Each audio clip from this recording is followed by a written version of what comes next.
Qualifying marks, जिनको qualify करने का मार्क्स आ गया तो हम उनको क्वालिफाइड नहीं डिक्लेयर करें। मेरिट में छात्र पास हुए। ठीक है, बिहार एसटीईटी 2019 का पिछले कई दिनों से चल रहा विवाद अब सरकार की नज़र में खत्म हो चुका है। सरकार ने सभी क्वालिफाइड कैंडिडेट्स, जिनकी संख्या 80,000 से ज़्यादा है, उनके नंबर सार्वजनिक किए हैं और ये कहा है कि आने वाली जो भी बहाली प्रक्रिया होगी उसमें सभी लोग पात्र होंगे। मंत्री जी, आपने 80,000 की लिस्ट जारी कर दी है और ये कहा है कि अब सब एग्जाम में बैठ पाएंगे, लेकिन जो मेरिट में कैंडिडेट्स हैं वो कह रहे हैं कि ये तो विज्ञापन की शर्तों का खुला उल्लंघन है। जब सरकार ने खुद कहा था कि जितनी वैकेंसी है उतने ही लोग पास किए जाएंगे, तो फिर ऐसा क्यों किया?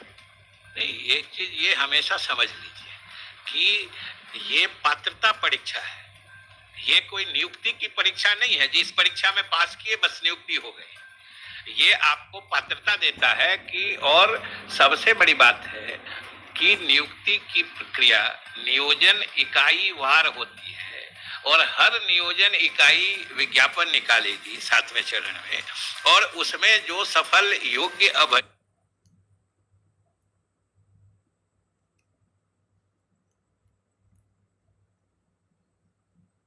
अभ्यर्थी हैं,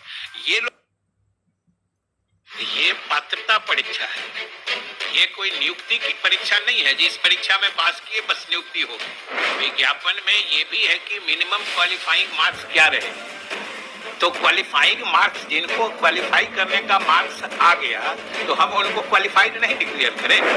मेरिट में छात्र पास हुए।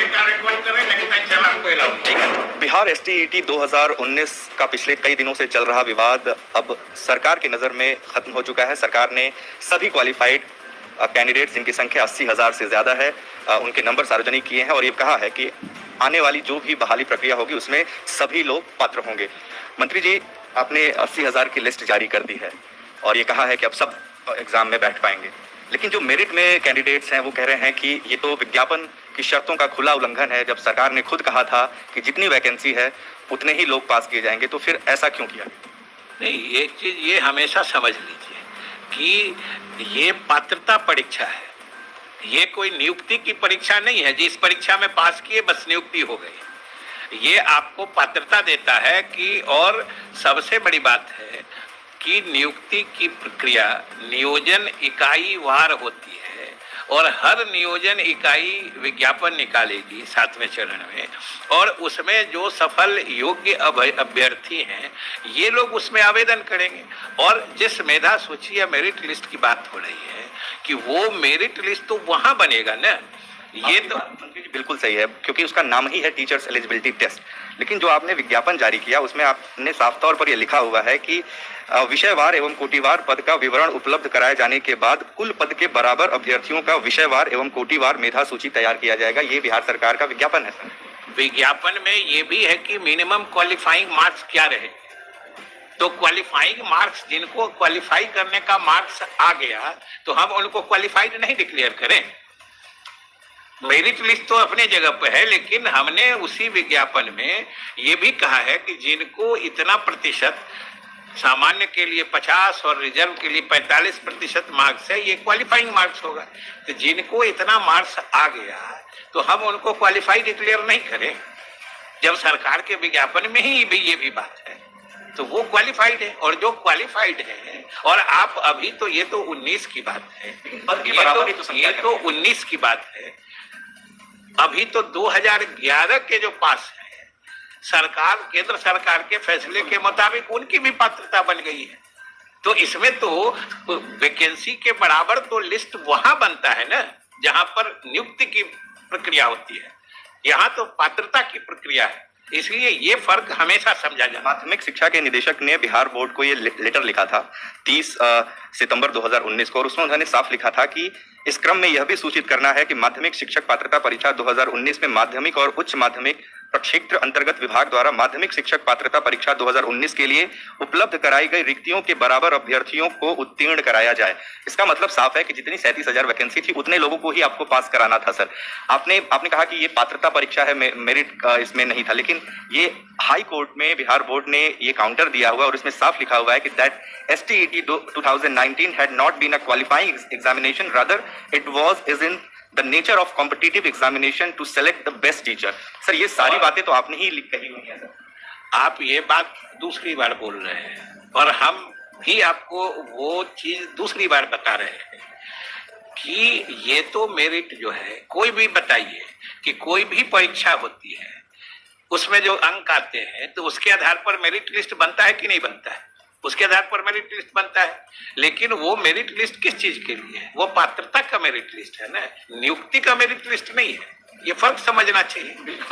और ये सही है कि उस समय जो कहा गया था, कभी कभी ये अनुमान होता है कि उतने लोग आते, अभी भी बहुत सारे आप देखे होइएगा जो डिटेल हम लोग कोटिवार दिए हैं, उसमें से बहुत जगह सीट के मुताबिक लड़के क्वालिफाई ही नहीं कर पाए, ये भी उस डिटेल में है। तो इसलिए वो चीजें अपनी जगह पर हैं। इसलिए अब किसी को भी, आपको भी इस मामले को और अकारण उलझाने से अच्छा है कि सीधा लड़कों को सही चीज समझ के सही दिशा की तरफ वो चले और इंतजार करें। क्वालिफाइड लड़के हैं, मेरिट वाले लड़के हैं, हम सब लोग, वो बिहार के भविष्य हैं, शिक्षा विभाग के भविष्य हैं।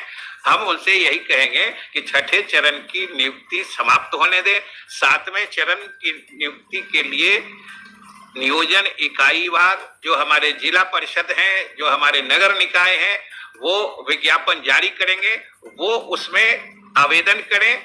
उस हिसाब से अब ये बताइए कि कोई आदमी नियोजन में कहीं भी मेरिट लिस्ट में है, अगर नियोजन इकाई विज्ञापन निकालती है और वो कहीं अप्लाई नहीं करें तो उनकी नियुक्ति हो जाएगी?